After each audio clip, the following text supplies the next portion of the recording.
Welcome back. It's been a long time. It's been a long time. Although for the people here, they just finished watching the other videos. Right, So exactly. they're just right on. Yeah. Second later. Right? Holidays were awesome. Yes, yes. Good to be back with the crew, Definitely. setting things up, Yeah. schmoozing, drinking coffee, Mm, caffeinating. wonderful. Okay, so the topic's there. I already wrote it down. Self-care versus self-indulgence. Hmm. And why don't we start with you, Aaron? How you doing? I'm doing well. Yeah. I'm doing well. Got the Are you topic yesterday. are you caring for yourself or you're indulging yourself? After years of indulging myself, I've been able to scale back and uh, see the difference between the two from, I don't want to say elevated, but from kind of outside. Um, Growing up, I've matured to a place where I can remove myself from that and look at uh, the difference between the two. Where Hmm. before, when I was younger, I was I was like wrapped up in it, right? And I wasn't able to look at it. Yes. Now I can see the two, and that's it's definitely a different vantage point. So what's the difference in your definition? First of all, okay, I guess in your mind you can see how they're not the same thing. Right. Okay, so what's the difference? Well, self-care is I think is healthy.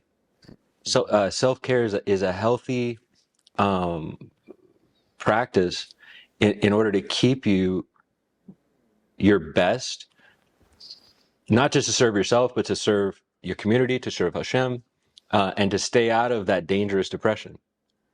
Um, Self-indulgence, to me, gets into dangerous areas like gluttony. And while I think that at the beginning can feel good, it takes us into a place of entitlement, or it did me anyway. Hmm. Took me into a place of entitlement and uh, narcissism, to be honest. I mean, really bad places, and took me away from God. Well, It took me away from God. so from what I'm hearing, self-care is a scaled back version of self-indulgence.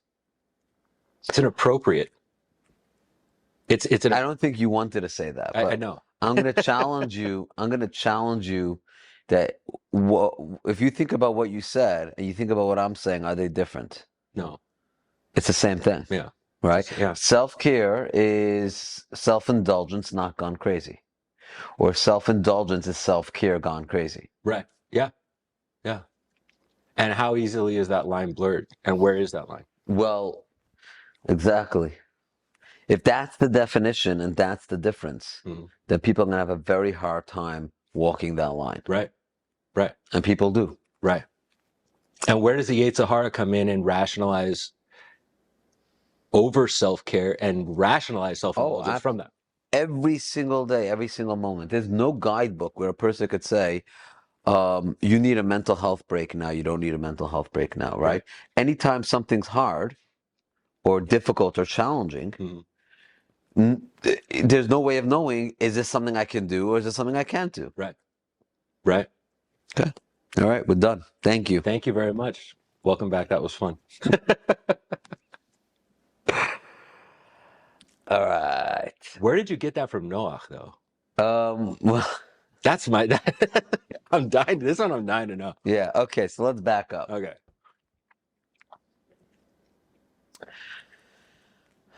I'm feeling so restricted right now from from just sitting here and having to talk Really? in a very, very normal human way. Wow. I thought I'd just share that. All right. Well, that's good. That gets it out. I've been edgy for the past hour. I know. I'm like, And I'm please like, eat. all of a sudden, I'm just being so rabbinic. Yeah, Mm. very rabbinic. Yeah, that's weird. So I'd rather just sit and make jokes. Right? I know. Yeah. I know. It's these pauses right now that I love doing. In my mind, I'm like, okay, this is when the person's going to press, Go. skip, Yeah, next. right? Yeah. And I love pushing the envelope. Right. So they say in general, if you want to be a good speaker, you should be comfortable with the pause. Mm-hmm. Mm-hmm. I relish in the pause. I know. I know. It's like a little, like my little Brooklyn thing coming in. But It builds tension a little bit because, when you pause, I'm like, yeah. what's it gonna, you know what I mean? What's gonna come out of this? And the first part of the pause, I'm thinking about the fact that I'm pausing and that's what you're thinking. Right. So there's nothing productive There's happening in nothing. that first Okay. part. Well, you And just if I can crawl my way out of that and actually think about something, okay. at that point, I really lost the audience. Wow. Well, all This this is the time, challenge. I make this look easy. it's really not. Yeah. Yeah. Okay, let's jump in. Okay. Parshas Noach. This is this week's parsha. Mhm. We have this amazing story about how God turns to Noach and says, this humanities project of people, it's not working out. Mhm.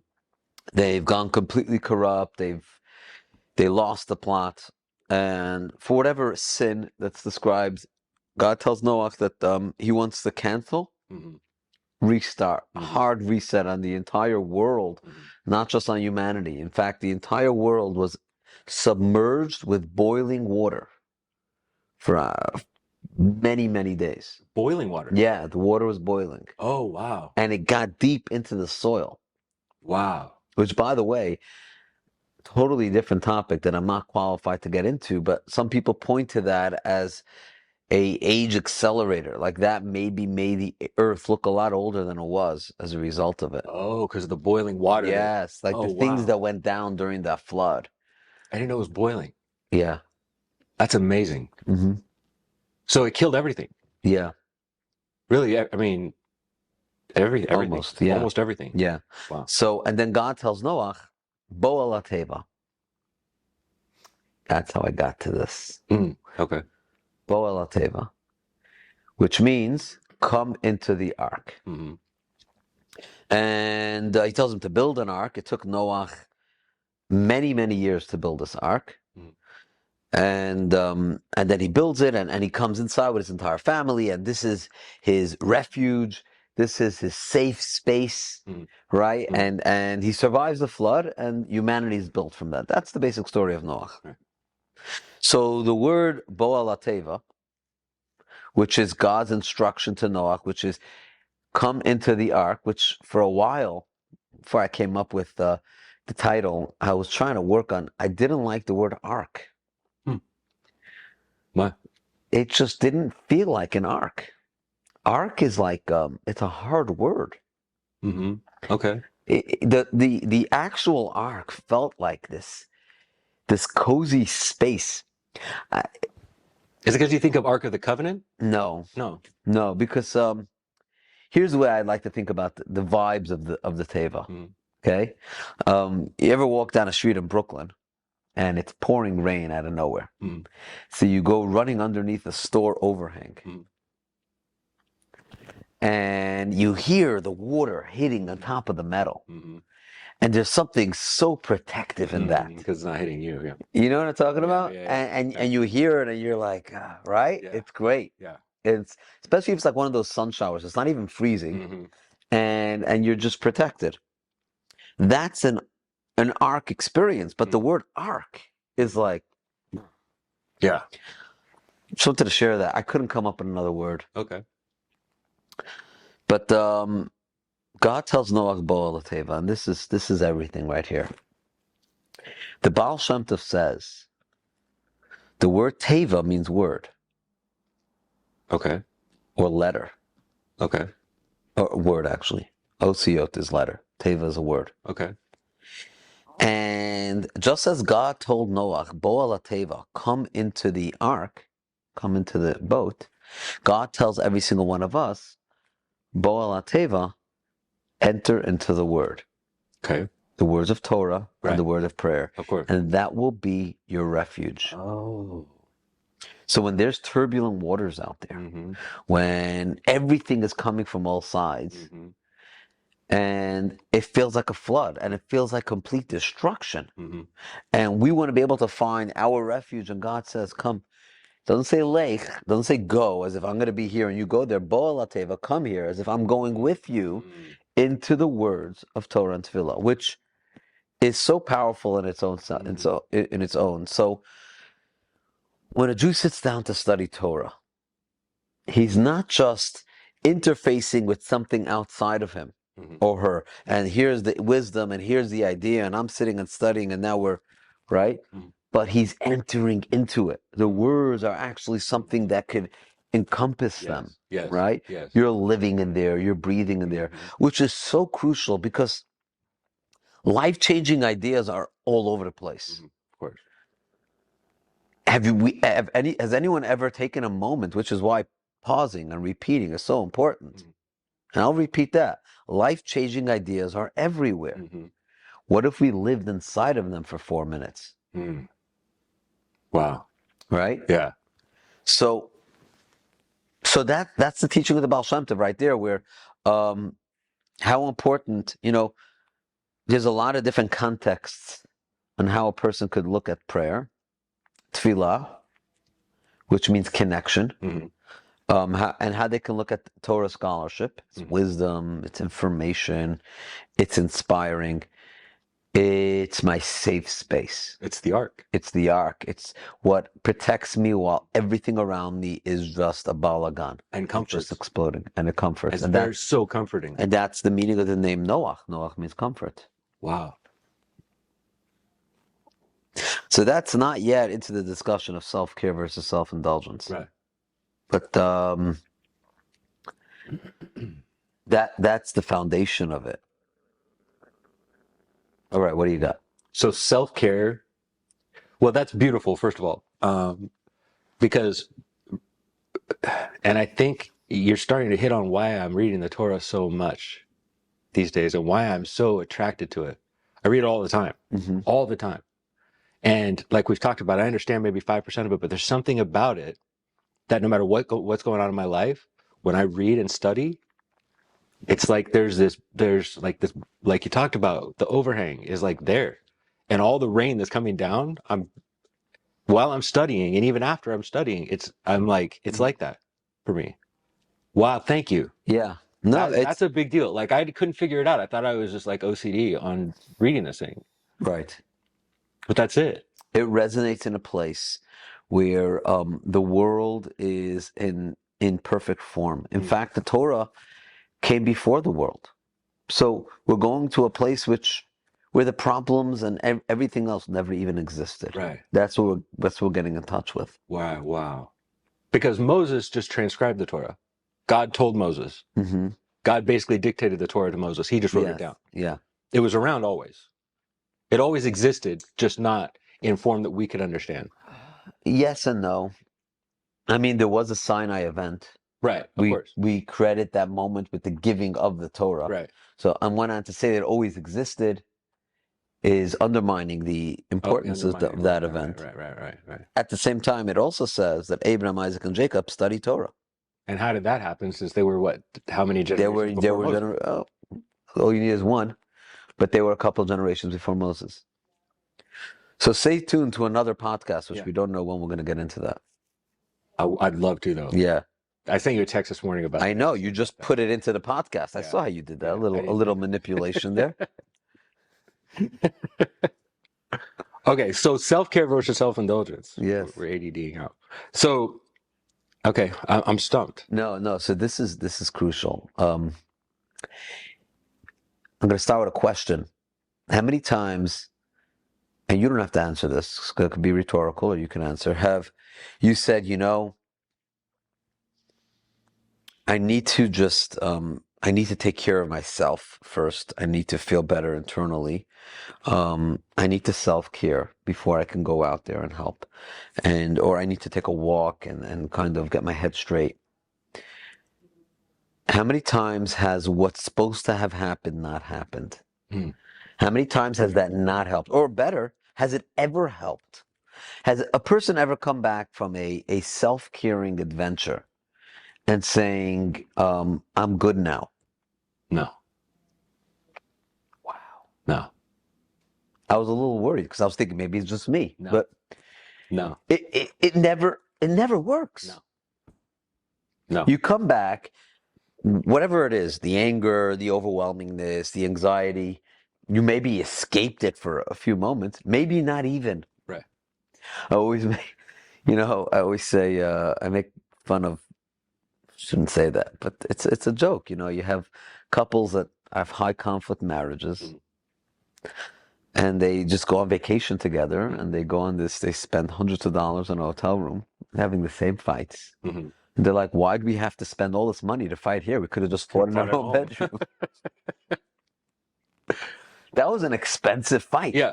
Yeah. And of course, in those scenarios, then it becomes forced because everyone's cognizant that so much money was spent here. We Right. better be on our best behavior. Right. It adds another level of Which pressure. adds, exactly. Yeah. Which then, if anyone messes that up, Yeah. now they didn't just mess things up. No. They also wasted all that money. That's another fight. I mean, the only thing I can say is, okay, so if something's heated, you know what I mean? If I'm in an argument with somebody Mm-hmm. and I feel myself getting to a place where I'm super angry, Mm-hmm. and I take a break, I can step back from that Great. and take a walk That works. and come back and be more productive in that conversation. But I don't think that's what you're talking about. Right. Yeah. I'm talking about doing the thing that the self-care thing. A person has a jam-packed schedule. Yeah. And they go away for 3 days. Yeah. Like and a retreat. A day in, they're bored, they're fidgety. Right. And now they're just behind on whatever they were doing. Yeah. So what I would suggest is that self-care and self-indulgence are the same thing, unless it's defined differently, which I'm going to try to do. Okay. But fundamentally, self-care is selfish. Of course. By definition. By definition. Of course. And there's that Seinfeld moment where George tells Jerry, like, is it so selfish for me to look out for myself once? Yeah. And he says, actually, it is. Yeah, I love that. That's the very definition of being selfish. Right, right. But you did a video, is being selfish always so bad? I did? Yeah. Okay. So because it's selfish, we put this stigma on the word selfish. Mm-hmm. Well, okay, don't put a stigma on the word selfish. What's wrong with self-indulgence? I think that's where it's getting into gluttony, though. Well, what's the problem with that? You lose yourself. I think there, though, you lose yourself. Okay, so do it at the perfect volume where I mean, in principle, it's the same thing. You're not doing anything wrong. You're just making other people jealous because you managed to self-indulge without blowing up your life. And everybody else will come with their judgment and say, that's too much. It's too much. It's too much. It's gluttony. What's the matter? I don't know. You just don't have the guts to step in there and do it. So then it hit me. There's two ways how a person could go into the ark, which is self-care. Okay. One is they go in there because they're tired of worrying about other things, of taking care of other people, of all this other types of stuff, all these responsibilities of life. Mm-hmm. And they're exhausted, like, I had enough. I need to go into the ark. It's a very weak posture. They feel a little broken, and defeated. There's anger. I've had it. Resentment. Yeah. But then I realized God doesn't tell Noah, I'm going to make you a teva and it's going to rain. You can do what you want. No. He tells him, I instruct you, come to the teva. What does that mean? It means God says, you have a sense of responsibility, just like you have to take care of everything that I placed in your life. You're one of them. Oh. And now we approach self-care with a sense of duty and obligation, a sense of calling, a sense of purpose. So in that moment, and I'm going to be a little, like use some weird graphics for energy purposes. Instead of a person being recoiling and burnt out and pissed off and just going into a ball and I just need to sleep in for 3 days, right? Doesn't help. No. Right? No. In that moment, the person is as on task as they are with everything else that's going on in their life. And saying, now part of my task is going into the ark, studying Torah, getting a good night's sleep. The posture is still, I'm still in the fight. I'm still in responsibility. Right. Quitting the struggle never gives rest. You're already defeated. If you quit, the moment there's a quitted element to the experience,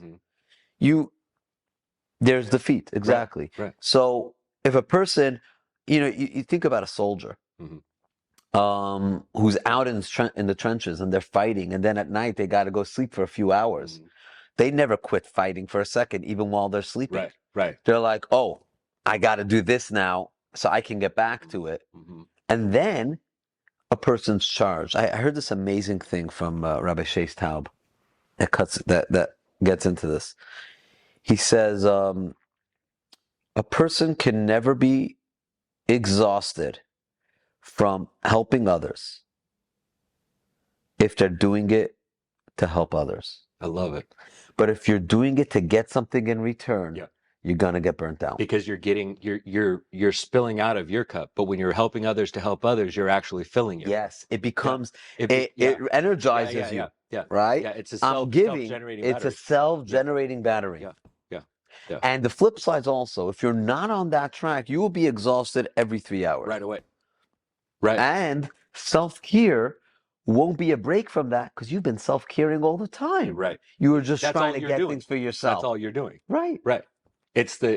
So I don't know, you've probably heard the analogy of the oxygen mask, right? Yeah. That comes down when an airplane, when they tell you if you're with your kid and the oxygen mask comes down, who do you put the mask on first? Right. You put it on yourself first, not your kid, because if you pass out, you can't help your kid. Exactly. Right? Yeah. So you always put it on yourself first. Not because you care about yourself more. Because you can't help anybody if you don't have oxygen. So a person says, I'm done at this stage of my life. I'm done doing things for other people. I'm finally going to do things for myself. I almost guarantee you there's no happiness at the end of that. No. Because if, like you said, if you're truly doing things for others, you're filling your cup. You're productive. Yeah. You're out there. Right.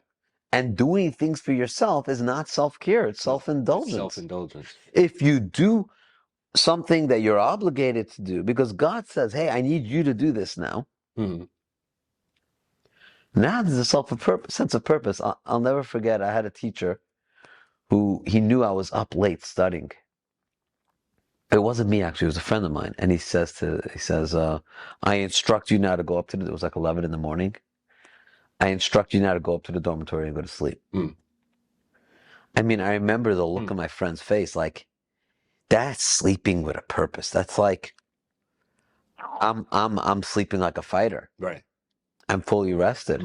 And there's no, okay, I got to get out of my shell, get out of my own little cocoon and start getting out into the world. I've been out there the entire time. Right.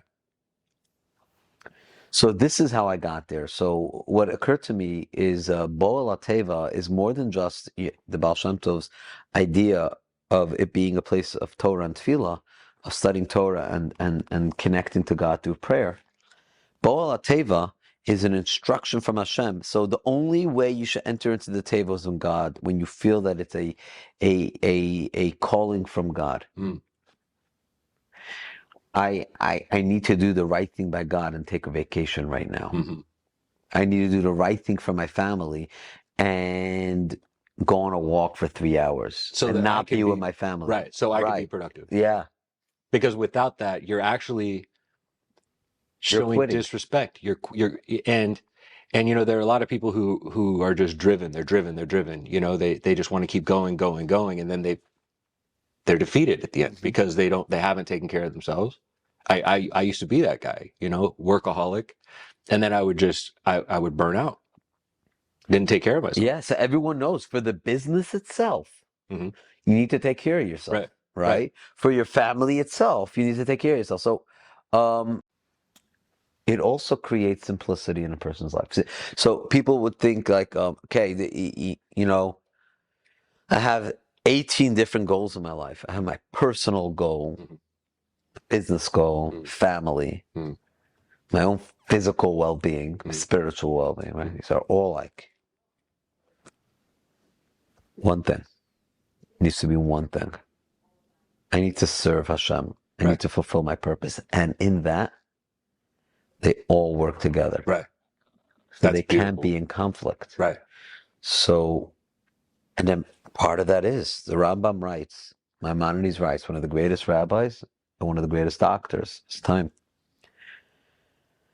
To have a healthy body is part of serving God. Mm-hmm. It's not self-care, it's God care. God care. Right. Instructed by Hashem. Yeah. It's not like we believe in one God up until the point when I got really tired. Right. Right. Now there's also me. Right. And I got to rip apart and break away and then create a schism. Right. No. I didn't. I love it. That's gorgeous. So that's self-care versus self-indulgence. They're not the same thing. Right. Okay, so now we could call it God care versus God care self-care. versus self-care.